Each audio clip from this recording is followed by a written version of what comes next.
It's we're going to go about it each day trying to find one thing that we're going to improve on, and that's going to be our push every day. How do you think Frank responded the past week after the Rams game to it was obviously a really tough matchup with Aaron Donald, kind of a tough day to kind of move on from a bump in the road as a rookie to what he did last Sunday. So I think the response would be that every week we treat as a new week. We have to learn from mistakes, not allow them to affect our future performance. And so anything that went well or poorly in a previous week, we try to put behind us, learn what we need to learn from that, and be able to pick something that we need to improve on. And he has done a very good job of that each week. In the process of flipping the page to a new week, though, what kind of learning opportunity do you get going up against one of the best players like Aaron Donald, even if it doesn't go the best way that day? Well, that's I think each week we're trying. Number one, we have to study our personnel that we're playing against. Every player presents new challenges. Part of that falls on coaching in the way that we coach the technique associated specifically with those guys. Some of it is call it the way that five guys function to be able to try to get to where we don't always have one-on-ones. And that's something that each week we try to get better at, and I try to get better at. That's something I need to do a better job of. What's Buffalo's been a pretty productive defensive line that you see as some things that are unique challenges against them this week? Well, I think the thing that you find unique is they truly have 8 different guys up front. That I should actually say 9, because they have a linebacker that they'll play as a defensive end as well. They have 9 different guys that present different challenges. They're a penetrating group by nature. So we jokingly say that they are trying to play the run on the way to the passer. But that is the way that they try to play. They have a lot of violence in the way that they play.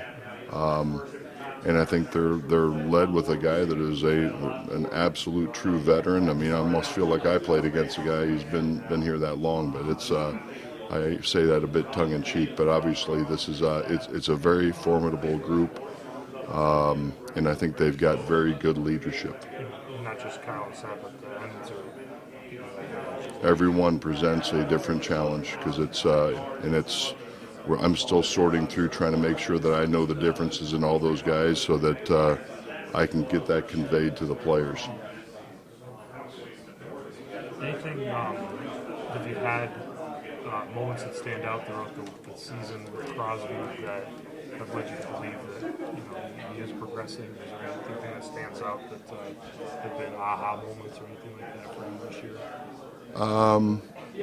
I wouldn't say that there's aha moments. To me, the thing that has stood out with Crosby is he's been thrown into the mix in a number of different ways, has never flinched, has never backed down from anything, has never shied away from just jumping in and going ahead and doing the task that we're asking him to do.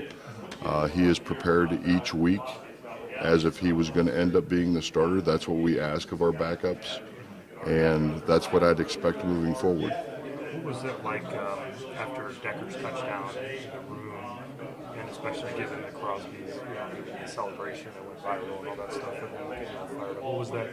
I know it was a full loss, but what was the for that play in particular? What you guys was it like the day after? Yeah, when you talk about day after, let's just say there's no joy in that room. So it's for us, it's you win the game or you lose the game. It does affect the overall feel in the room. Quite honestly, we don't focus on any one play. So I'd love to say that there was a big celebration as we watched that, but realistically there were some things that we could have done better on that play, and that's what I'm in charge of coaching, and that's what I do. What do you see from Tyrell going forward? I know you're prepared as a starter, but what do you think you need to see from him now that you might get more action with everyone I want to see a consistent level of improvement. I think that, and he has done that. You know, he's got a solid work ethic. Each day we go, we work on fundamentals, simple as footwork to hand placement, all those things. None of us have perfected that at this point, and we truly commit ourselves each day to finding. And I do ask them, hey, let's work on one thing today. Let's get better at one thing, and then the cumulative effect at the end of the week is that we've improved on at least 3 things. You know, that's the mindset. As far as going into which aspect I'm going to, you know, specifically with him, I'm not going to get into that with it because it's just something that I like sharing just only with the players, you know, and I hope you can appreciate that. But yeah.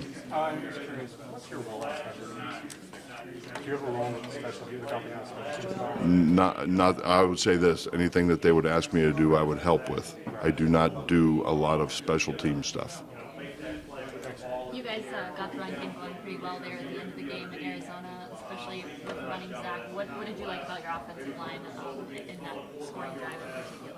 Well, I think the thing that I think we keep trying to stress to these guys is footwork, number one, and then the ability to finish plays on an individual basis. And you know, I think we're getting a better understanding of that, not to be confused with a perfect understanding, but we're getting closer to what we want to have occur or to occur on each of those plays. So we're getting there. We have not arrived.